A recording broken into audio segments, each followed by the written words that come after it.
This is an urgent shout-out to those who truly love our Heavenly Father. Genesis 4:26. And to Seth, to him also, there was born a son, and he called his name Enos. Then began men to call upon the name of the Lord. Psalm 116:13, 17. I will take the cup of salvation, and call upon the name of the Lord. I will offer to thee the sacrifice of thanksgiving, and will call upon the name of the Lord. Zephaniah 3:9. For then will I turn to the people a pure language, that they may all call upon the name of the Lord, to serve him with one consent. Romans 10:13. For whosoever shall call upon the name of the Lord shall be saved.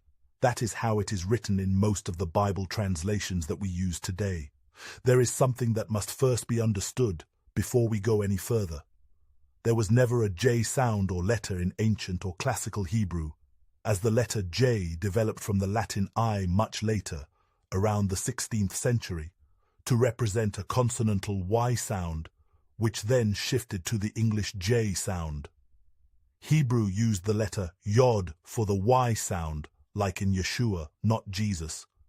And when names like Yaakov, Jacob, or Yosef, Joseph, were translated into Greek and then Latin, the early I for the Y sound eventually evolved into the distinct J in English, creating spellings like Jacob and Joseph, where there was originally only a Y sound in Hebrew. The name Yahusha, or Yeshua, means Yahuwah, the Elohim of Abraham, Isaac, and Jacob, saves, or Yahweh is salvation, combining the divine name Yahuwah, Yahweh, with Yasha, meaning to save. Here is the breakdown: Yahuwah, Yahweh, Yahuwah. The personal name of the Elohim of Israel, Yasha, Shua, means to save, deliver, or rescue. Here is how those verses should read. Genesis 4:26.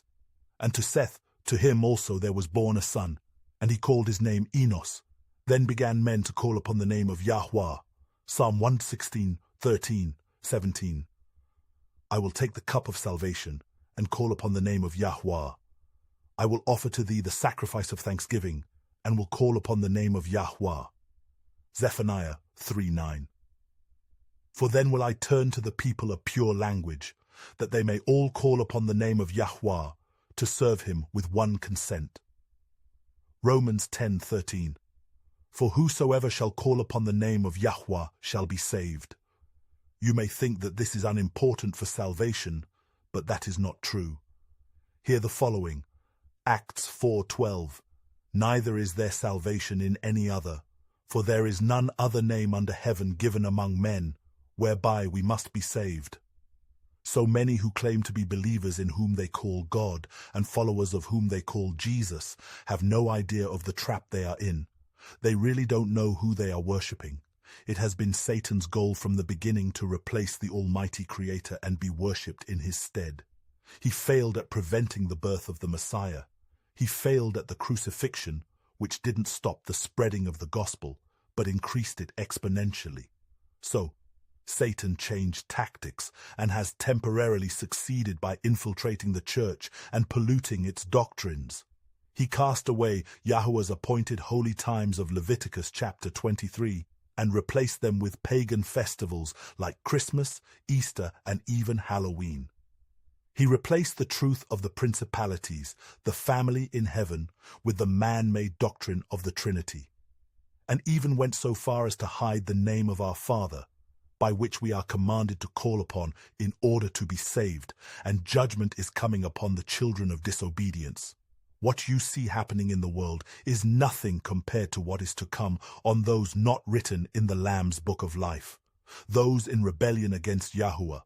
Study today to be sure you will be approved, for time is speeding towards the day of Yahuwah. Soon it will be too late. My previous Psalm 18 video of encouragement was not for those in rebellion. Prepare for the return of the King.